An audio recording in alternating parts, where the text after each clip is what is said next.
अरे स्वतः मॅडम आहे काय ग लाईट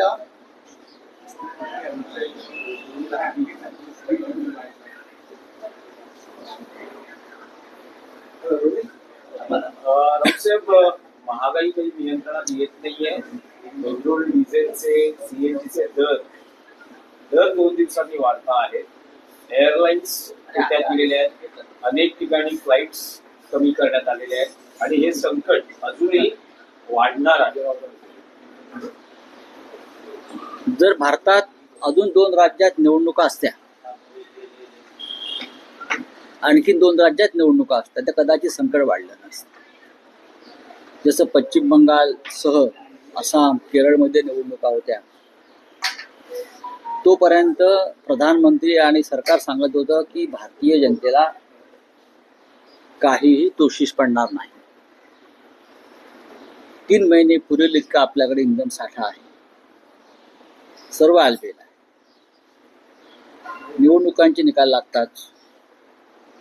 नरेंद्र मोदी स्वतः परदेशात गेले, इटलीला, नेदरलँडला, तो इतर काही देशात, आणि भारतीय जनतेवर गेल्या 15 दिवसात किमान 4 वेळा इंधन दरवाढीचा बोजा टाकून ते आता ऑस्ट्रेलियाला चालल्याची माझी माहिती आहे. भारतीय जनतेनं प्रवास करायचा नाही, घराबाहेर पडायचं नाही, इंधन बचत करायची, आणि सल्ला दिलाय त्यांनी.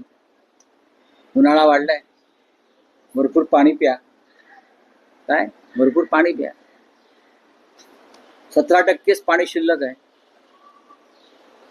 पाणी प्यायचं कसं? हे सरकार जे आहे महाराष्ट्रातलं आणि देशातलं, हे जनतेची फसवणूक करत आहे.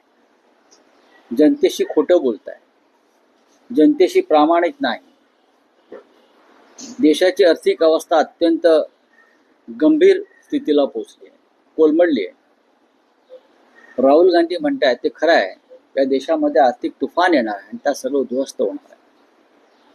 पण त्याची चिंता या राज्याच्या मुख्यमंत्र्यांना आणि देशाच्या प्रधानमंत्र्यांना दिसत नाही. ते अद्याप हवेत आहेत, जमिनीवर नाही. नीट पेपर फुटीचं केंद्र हे महाराष्ट्रातच आहे, हे आता स्पष्ट झालं. नीट पेपर फुटीचं केंद्र जर महाराष्ट्रामध्ये असेल, त्याचा केंद्रबिंदू लातूर पासून पुण्यात पसरलेला असेल, तर त्याची जबाबदारी ही देशाचे शिक्षण मंत्री धर्मेंद्र प्रधान यांच्या इतकीच राज्याचे मुख्यमंत्री सन्माननीय देवेंद्र फडणवीस यांच्यावर सुद्धा आहे. त्यातला मास्टर माइंड तेजस शहा याला काल सीबीआयने अटक केली. म्हणजे शहा कनेक्शन कुठेतरी असतंच महाराष्ट्रात, काही वाईट घडायचं असेल तर. त्याची जबाबदारी देवेंद्र फडणवीस घेणार आहेत का, हा माझा प्रश्न आहे. देशातल्या हजारो लाखो विद्यार्थ्यांचं भविष्य तुम्ही उद्ध्वस्त करते आणि त्याचा केंद्रबिंदू महाराष्ट्र आहे. आणि आपण सुशासन वगैरे वगैरे ज्या गोष्टी ज्या करत आहात, प्रधानमंत्री मोदींच्या नेतृत्वाखाली एका पिढीचं आयुष्य तुम्ही बर्बाद केलेलं आहे, आणि देवेंद्र फडणवीस त्याच्यावरती काहीच बोलायला तयार नाही. एक पत्रकार परिषद तरी घ्या, आम्ही तुम्हाला प्रश्न विचारू. याचा अर्थ या पेपर फुटी मागे भारतीय जनता पक्षच आहे. आपापल्या लोकांना पेपर आधी मिळावेत आणि त्यांनी चांगला स्कोर करावा, यासाठी पेपर फोडण्याचे एक नेटवर्क भारतीय जनता पक्षानं त्यातल्या प्रमुख लोकांनी तयार केलं. मी जशी न्याय व्यवस्था ताब्यात घेतली, निवडणूक आयोग ताब्यात घेतला, पोलीस यंत्रणा ताब्यात घेतली, त्याप्रमाणे स्पर्धा परीक्षा घेणारी यंत्रणा ही सुद्धा भाजपनं ताब्यात घेऊन या देशाचं कसं वाटोळं केलंय. आणि त्याचा केंद्रबिंदू दुर्दैवानं महाराष्ट्र आहे. ज्या महाराष्ट्रातल्या शिक्षण व्यवस्थेला देशामध्ये सन्मान होता, जगात सन्मान होता, ते पेपर फुटीचं केंद्र म्हणून समोर आलंय. कुठल्या ज्या राज्याचे शिक्षण मंत्री, मुख्यमंत्री काय ते आतापर्यंत त्यांनी याच्यावरती भूमिका घेतली? सीबीआय कारवाई करते, लक्षात घ्या. गृहमंत्री या राज्याचे काही त्यांचे पोलीस करत नाही, हा एक गंभीर विषय आहे. आणि महागाईचं म्हणाल तर उद्या प्रधानमंत्र्यांनी जे आवाहन केलं आहे भरपूर पाणी प्या, तसं अजून एक आवाहन राज्यात केलं जाईल, भरपूर पाणी प्या.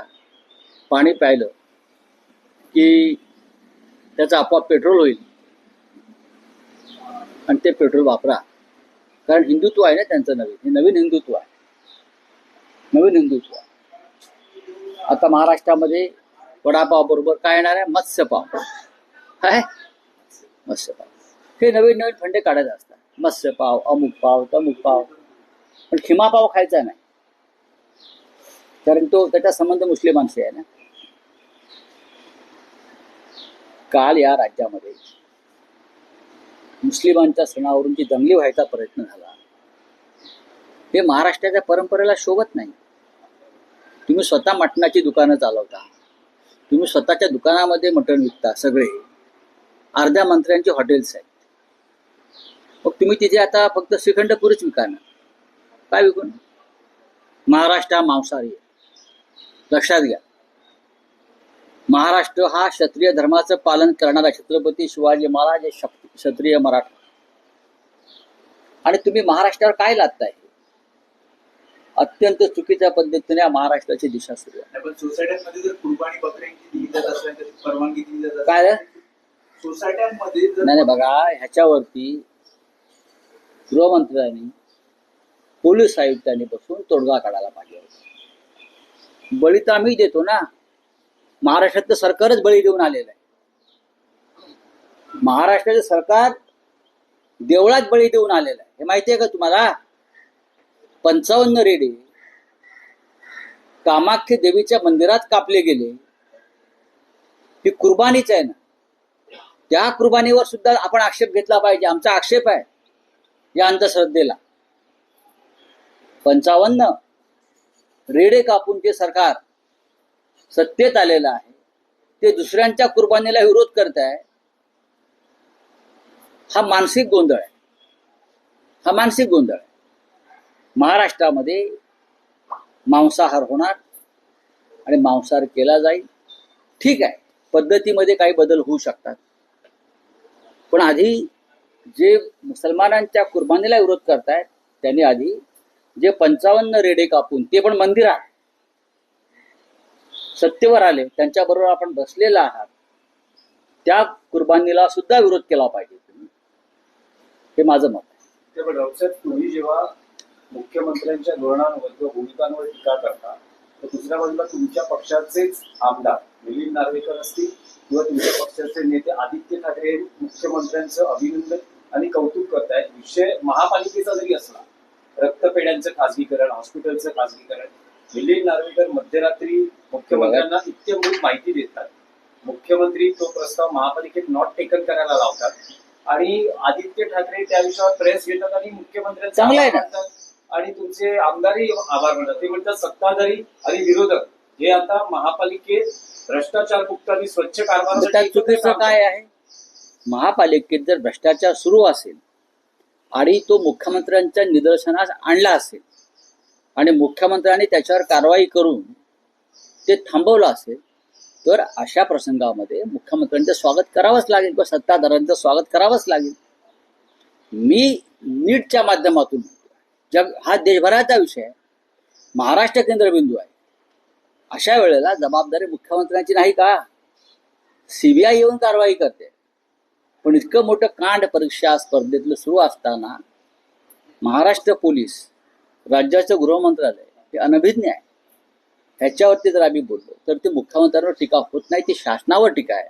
मुख्यमंत्र्यांनी मुंबई महानगरपालिकेतला रक्तपेढ्या, रुग्णालय यांचं खाजगीकरण जे चाललं होतं, विक्री, त्या संदर्भात आदित्य ठाकरे आणि आमचे आमदार मिलिंद नार्वेकर यांनी जो हा त्यांच्यासमोर ही भूमिका मांडली आणि मुख्यमंत्र्यांनी हा महापालिकेतला भ्रष्टाचार थांबवला, हे त्यांचं काम आहे, त्यांनी केलं, त्याचं कौतुक केलं पाहिजे, अभिनंदन करावंच लागेल. नाही, पण ते विषय मुख्यमंत्र्यांना दिसतात, पण एवढे मोठे प्रश्न दिसत नाही. हाही एक मुद्दा आहे ना. सुधार समिती असं आहे की शिंदे शिवसेनेकडे असतं असं म्हटलं जातं. महापालिकेतलं हे शह काटशावाचं राजकारणही आहे. मग ते चांगलं आहे ना, तर चुकीचं काय? या महाराष्ट्रातून शिंदे गट नावाचा जो प्रकार आहे तो पूर्णपणे नेस्तनाबूत करण्याचा चंग तो राज्याच्या मुख्यमंत्र्यांनी बांधला असेल अनेक माध्यमातून. आता आपण पाहिलं असेल विधान परिषद निवडणुकीत सुद्धा भाजपचा कसा वरचष्मा आहे काय. तर आम्ही मुख्यमंत्र्यांच्या पाठीशी उभे राहू. ही घाण आहे, ही कीड आहे बेईमानीची. ती जर दूर होत असेल आणि त्यांचा भ्रष्टाचार, हे सरकार भ्रष्टाचारातून आलेलं आहे शिंद्यांचं, तर आम्ही त्यांचं स्वागत करू. बोला. काल दिवसभर आपण पाहिलं तर सगळे अनेक मंत्री दिल्लीला गेले होते, अमित शहाची भेट घेतात. तिन्ही जे पक्ष महायुतीमधील ते विधान परिषद जागा आपल्याकडे कशी जास्त घेता येईल याचा प्रयत्न करते. भाजप अनेक ठिकाणी शिंदेना दाबण्याचा देखील प्रयत्न करते. ठाण्यात देखील अनेक त्यांचे खासदार हे बहुजन विकास आघाडीच्या नेत्यांची भेट घेत आहेत. चुकीचं आहे ते. बघा, शिंद्यांना दाबण्याचा प्रयत्न होतोय हा तुमचा जो स्टेटमेंट आहे, शिंदे आधीच गुदमरलेले आहेत. या सरकारमध्ये शिंदे आधीच गुदमरलेले आहेत. मुख्यमंत्री जे सांगतायत शिंदे माझे मित्र आहेत, शिंदे माझे सहकारी आहेत, शिंदे आमचे नेते आहेत, जे देवेंद्र फडणवीस यांना ओळखतात, त्यांना फडणवीसांचे संकेत व्यवस्थित कळतात. कळलं? त्याच्यामुळे भविष्यात जे काय घडणार आहे त्याची नांदी आहे, इतकंच मी सांगतो. म्हणूनच जी जमवाजमव सुरू आहे ती जमवाजमव त्यासाठीच आहे कारण उद्याची निवडणूक विधानसभेची भाजपा आणि शिंदे गट हे एकत्र लढू शकत नाहीत. नाही, पण असंही एक विश्लेषण केलं जाते की एकनाथ शिंदे हे महाराष्ट्रातल्या प्रादेशिक पक्षांची मोड बांधण्याचा प्रयत्न करतात, कारण त्यांना 2029चं राजकारण भाजपचं त्याची चाहूल लागली आहे किंवा त्यांना लक्षात आलेलं आहे. तर असं पाहता अलीकडे बच्चू कडू असतील, आनंद परांजपे असतील, आता भवियाचा उल्लेख होतो. तुम्हाला ह्या खूप मोठ्या शक्ती वाटतायत का? नाही, पण हे ज्यांना लोकांनी पूर्णपणे नेस्तनाबूत केलेल्या या शक्ती आहे, त्यांच्याबरोबर एका प्रादेशिक पक्ष नाही आहेत. या महाराष्ट्रामध्ये महाराष्ट्रात प्रादेशिक पक्ष दोनच आहे. एक शिवसेना बाळासाहेब ठाकरेंचे, म्हणजे आम्ही सगळे, आमचा पक्ष, उद्धव ठाकरे प्रमुख आहेत त्या पक्षाचे, आणि दुसरा माननीय शरद पवारांच्या नेतृत्वाखालचे राष्ट्रवादी काँग्रेस पक्ष. हे दोनच या राज्यामधले प्रमुख प्रादेशिक पक्ष आहेत, ज्या राज्याच्या अस्मितेवर बोलतात आणि भूमिका मांडतात. आणि बाकी जे काय चाललंय सध्या चणे फुटाणे गोळा करण्याचं काम, बरं का, चालतो. तुमच्या भाषेत त्याला चकना म्हणतात ना. एक आणखी मराठी हा प्रश्न आहे की राष्ट्रवादी काँग्रेस अजित पवार गटातली नाराजी प्रचंड उफाळून आल्याचं दिसतंय. बैठकीतच पडसाद उमटलेले आहेत. शेतकरी प्रफुल्ल पटेल मी इतकं सांगेन, बघा, तुम्ही मला स्पष्ट विचारायला सांगेन, अजित पवारांचा राष्ट्रवादी काँग्रेस हा संपलेला आहे. आता उरलेला पक्ष भाजपाकडे आणि बाकी सैरा भैरा आमदार इतर ठिकाणी पळून जातील. हा पक्ष संपलेला आहे, हे मला दुर्दैवाने म्हणायचं वाटतंय. अजित पवार यांना मूळ पक्षातून दूर काढण्याचं काम प्रफुल्ल पटेल, धनंजय मुंडे, सुनील तटकरे यांनी केलं. हे शरद पवार साहेबांचं मत होतं.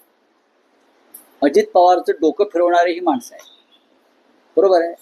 आता त्यांचं डोकं फिरलं जिचं काय चाललंय ते पाहून, त्याच्यामुळे हा पक्ष भविष्यात फार काळ राहील असं माझं मत नाही. हा पक्ष राहणार नाही, शिंद्यांचाही पक्ष राहणार नाही. भाजपला आरसा दाखवलेला आहे की केंद्रीय मंत्री रामदास आठवले यांनी भाजपला आरसा दाखवलेला आहे. ज्या प्रकारचं आपण आपलेच लोक बघा, आठवल्यांच्या हातातला आरसा कोणी दिलाय? भाजपने दिला असेल ना. आठवल्यांकडे स्वतःच काय? काही नाही. बोला. पानी की कल ही प्रधानमंत्री ने एक मार्गदर्शन किया है देश की जनता को कि देश में गर्मी बहुत बढ़ रही, उसका परिणाम आपके शरीर पर होगा, तो पानी पीते रहो. ये देश के प्रधानमंत्री का काम. और ये आह्वान करके प्रधानमंत्री, मैं देख रहा था ऑस्ट्रेलिया में जा रहे हैं वहाँ का पानी पीने, फिर इटली का पानी पिया, नीदरलैंड का पानी पिया. महाराष्ट्र में और मुंबई में अब सिर्फ 17% पानी का स्टॉक है. पानी कहाँ से पिएंगे? पेट्रोल नहीं, डीजल नहीं, पानी नहीं, महंगाई बढ़ रही है, खाना नहीं, हम बाहर घूमेंगे नहीं, विमान बंद हो रहे हैं. और हमारे मुख्यमंत्री विधान परिषद के चुनाव में लगे हैं और देश के प्रधानमंत्री घूम रहे हैं.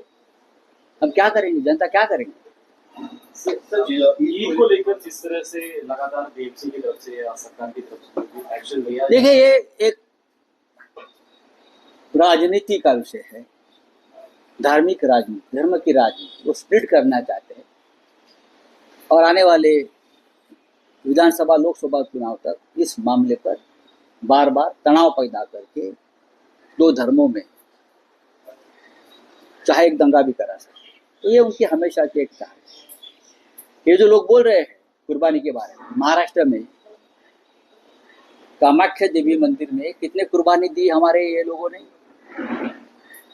कितने भैंसे कापे, 55, ये भी कुर्बानी है ना। तो अपनी कुर्बानी चलती है, दूसरे की कुर्बानी आपको चलती नहीं। महाराष्ट्र ये मांसाहारी है, छत्रपति शिवाजी महाराज का महाराष्ट्र है। हम क्षत्रिय है, हम मराठा है, हम तो ये कुर्बानियां देते रहेंगे। हम अपने भी देश के लिए कुर्बानी देते हैं। अगर हम कुर्बानियां नहीं देंगे तो देश और महाराष्ट्र कैसा बचेगा? चलिए, थैंक यू। सर महायुति की सर सावंत